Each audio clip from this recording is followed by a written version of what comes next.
मिल्कीपुर उपचुनाव को लेकर बड़ी खबर आपको बता देते हैं। मिल्कीपुर उपचुनाव में जीत की ओर बढ़ रही है भारतीय जनता पार्टी। मिल्कीपुर में 18वें राउंड की गिनती पूरी हो चुकी है। बीजेपी प्रत्याशी पासवान 42,886 मतों से आगे हैं। बीजेपी की झोली में मिल्कीपुर की सीट लगभग तय मानी जा रही है। तो मिल्कीपुर के उपचुनाव को लेकर ये बड़ा अपडेट आपको बता रहे हैं, जहां पर भारतीय जनता पार्टी यहां पर आगे चल रही है। मिल्कीपुर में 18वें राउंड की काउंटिंग पूरी हो गई है। बीजेपी प्रत्याशी पासवान 42,886 मतों से आगे चल रहे हैं। बड़ी लीड दे दी है। बीजेपी की झोली में मिल्कीपुर की सीट लगभग तय मानी जा रही है। तो बड़ा अंतर दोनों पार्टी प्रत्याशियों के बीच में हो गया है। समाजवादी पार्टी और भारतीय जनता पार्टी के बीच सीधा मुकाबला था, लेकिन बड़ा अपडेट यह है कि भारतीय जनता पार्टी की झोली में मिल्कीपुर सीट लगभग तय मानी जा रही है। 18वें राउंड की काउंटिंग भी पूरी हो गई है। जीत की ओर बीजेपी बढ़ रही है। तो मिल्कीपुर उपचुनाव को लेकर बड़ा अपडेट आपको बता रहे हैं। मिल्कीपुर में 18वें राउंड की गिनती पूरी हो गई। भारतीय जनता पार्टी से यहां पर प्रत्याशी पासवान 42,886 मतों से आगे चल रहे हैं। माना जा रहा है कि मिल्कीपुर सीट बीजेपी की झोली में जाना लगभग तय है।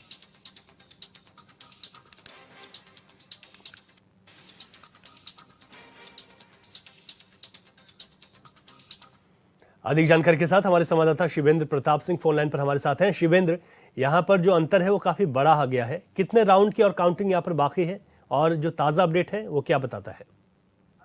देखिए, अभी 21 राउंड तक जो गिनती हो चुकी है, 50,000 वोट से आगे फसल नहीं है। और इसमें हम भारतीय जनता पार्टी के कार्यालय में मौजूद है। इसमें सभी कार्यकर्ताओं में जोश है और तरीके से देखा जा रहा है कि लोग यहाँ पर जश्न मना रहे हैं कि इस बार सलमान पासवान मुख्य दावेदार माने जा रहे हैं।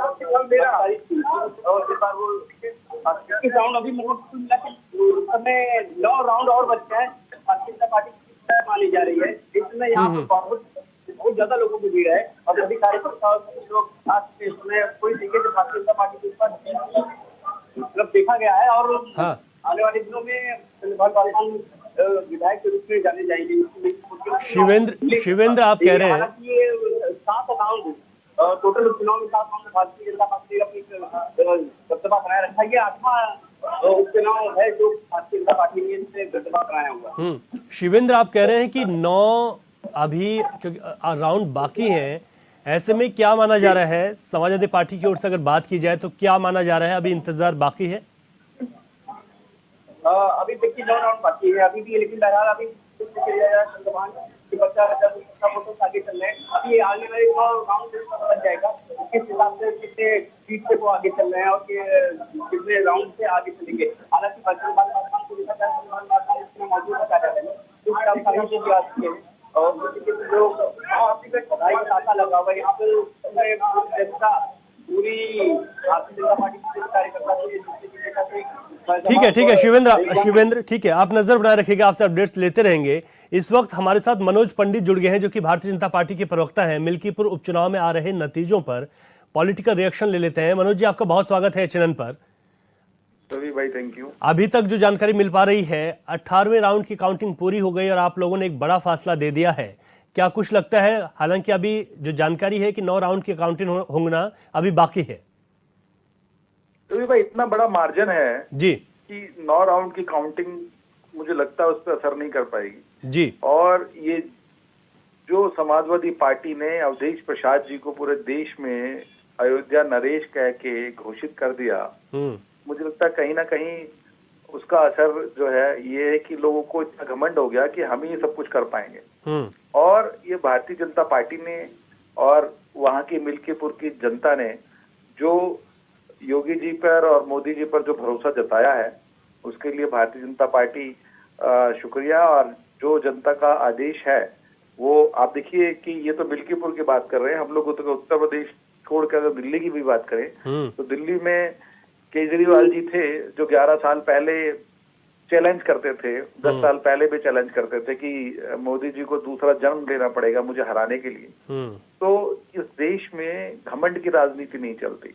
जमीन पर रहकर जनता के हितों की जो बात करेगा, जिसकी कथनी करने में फर्क नहीं है, जो कहा है उसे पूरा करेगा, वही चीजें चल पाएंगी। ये तो 2 बहुत बड़े काम उत्तर प्रदेश में मिल्कीपुर आप देखिए कि जब 10 सीटों पे चुनाव हुआ तो एक सीट रह गई थी, तो उसमें भी विपक्ष ने ये कहा कि डर के मारे चुनाव नहीं करा रहे हैं और ये हालत है वो हालत है। कितना बड़ा मार्जिन है। तो मुझे लगता है कि जमीन पर रहकर जो पार्टी काम करेगी, जो जनता के हित की काम करेगी, हित के विषय में सोचेगी, वही चुनाव जीतेगी, वरना ये हवाई राजनीति अब चलने वाली है नहीं। अच्छा ठीक है मनोज पंडित जी, आप बने रहेगा क्योंकि भुवन भास्कर जोशी जो कि समाजवादी पार्टी के प्रवक्ता हैं हमारे साथ जुड़े हैं, उनका रिएक्शन ले लेते हैं। भुवन जी, आपका स्वागत है एचएनएन पर। धन्यवाद। मिल्कीपुर उपचुनाव में अभी तक 18वें राउंड की काउंटिंग जब पूरी हुई तो भारतीय जनता पार्टी 45 से 50,000 का जो फासला है वो दे चुकी है, बढ़त बनाई हुई है। क्या लगता है कि अभी 9 राउंड की काउंटिंग होना बाकी है, लेकिन भारतीय जनता पार्टी ने कहा कि इन 9 राउंड की जो काउंटिंग है उससे कोई फर्क नहीं पड़ने वाला और ये सीट हमारी झोली में आ रही है। आप लोगों का क्या कुछ कहना है इस पर? क्या उम्मीदें बाकी हैं?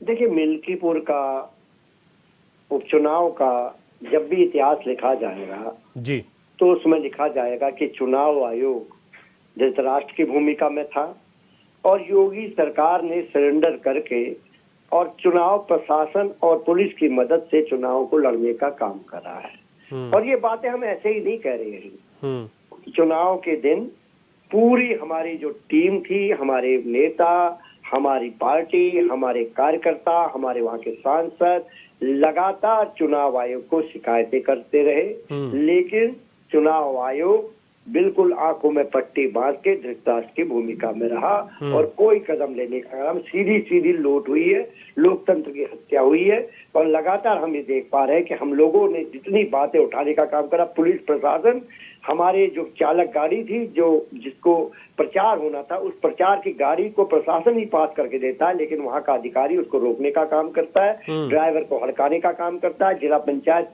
जो वर्तमान में है, जिनकी पत्नी, उसको किस प्रकार पुलिस के अधिकारी ने गाली गलौज किया, पूरी लूट के साथ ये चुनाव को लड़ा गया, उसी का परिणाम ये। ठीक है। अच्छा, आप भारतीय जनता पार्टी का आपकी इस बात पर क्या रिएक्शन वो सुन लेते हैं। मनोज पंडित जी, सुन लिया आपने, भुवन भास्कर जोशी जी ने कहा कि चुनाव आयोग धृतराष्ट्र की भूमिका में था और इतना ही नहीं 20 से अधिक शिकायतें जिस दिन मतदान चल रहा था उस दिन दर्ज कराई गई। उसके बाद एक पोस्टर भी लगाया गया था समाजवादी पार्टी के कार्यालय के बाहर चुनाव आयोग के खिलाफ। देखिए रवि जी, स्थिति क्या है कि जब 37 सीटें आप पूरे उत्तर प्रदेश में जीते, ठीक है, जो कभी माननीय नेताजी के वक्त में भी नहीं जीते, तब तो आपने एक बार भी नहीं कहा कि चुनाव आयोग निष्पक्ष काम कर रहा है। आज जब आप हार रहे हैं तो इसका ठीकरा किसके सिर फोड़ रहे हैं? चुनाव आयोग के सिर फोड़ रहे हैं। तो मेरा मानना यह है कि मैं इनकी हताशा समझ सकता हूं कि जो हताशा है वो जाहिर होती है और दिखाते हैं ये, तो इससे कोई ना कोई एलिगेशन लगाना है, कुछ ना कुछ तो कहना ही पड़ेगा ना, अपनी कमियां छुपाने के लिए, या जो घमंड इन्होंने दिखाया अवधेश प्रसाद जी को लेके, अयोध्या प्रसाद नाम रख के चीजें घूमते रहे पूरे देश में, तो कहीं ना कहीं उन चीजों का असर तो आना ही है ना। तो मेरा मानना यह है कि आप ये देखिए, महाकुंभ चल रहा है उत्तर प्रदेश में, जहां पर ये लोग कहते थे गंगा जी की स्थिति ऐसी नहीं है कि आप जो है उसमें नहा सकें। इनके राष्ट्रीय अध्यक्ष भी नहा के आए उसमें, पूरे देश नहीं विदेशों से लोग आए। तो जो काम किया है उससे जनता बहुत खुश है और उस खुशी का ही कोई ना प्रतिक्रिया होती है ना, कि जब आप कुछ अच्छा काम करेंगे तभी तो कुछ मिलेगा आपको। जो हमने किया है उसका असर है कि लोग इतने खुश है कि ये सीट भी हमारी झोली में डाल दी उन्होंने। अब ये नहीं है कि ठीक है कोई ना कोई एलिगेशन लगाना है, कुछ ना कुछ तो रखना ही है, क्योंकि अपना दामन कैसे छुड़ाएंगे।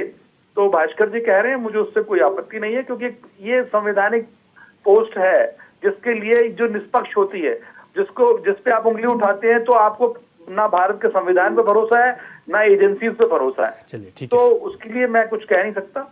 ठीक है मनोज पंडित जी और भुवन भास्कर जोशी जी, आपका बहुत शुक्रिया। आप लोगों ने अपनी पार्टी की तरफ से बात रखी। हालांकि आज का दिन भारतीय जनता पार्टी के पक्ष में दिल्ली से लेकर मिल्कीपुर तक दिखाई दे रहा है।